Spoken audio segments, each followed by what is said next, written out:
Hello beautiful people, welcome to my channel. Nandito kayo ngayon sa yung sentro mang tawag dito, center ng ng lugar namin sa Angelholm City.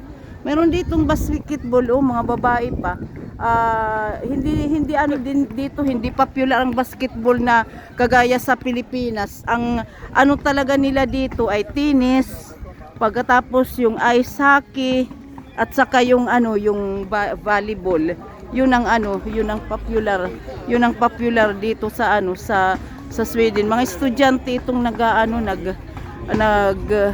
basketball. Yung sa harapan doon, yun ang library nila yan diyan. Daming tao, daming tao. Sis Binerg nandiyan dyan, naiwan kami ng bus kasi dapat yung sasakay kayo papuntang Maxi. Ito naman dito yung nila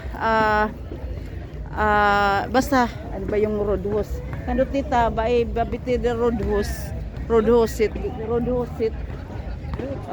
yeah, hindi ko nakita sa sa kung anong ibig sabihin, basta dyan may sila diyan, may mga paintings.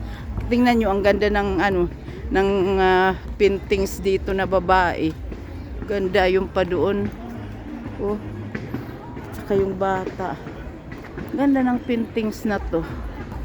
Saka yung yung ito, yung bulaklak nila.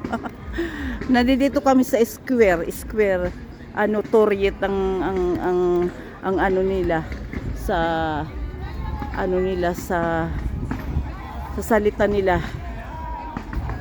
Yun. Ayan yung simbahan doon, may panlaruan ng mga bata, yun yung simbahan. Yan yung bus. Dito kami ngayon. Okay guys, thank you for watching. Baba.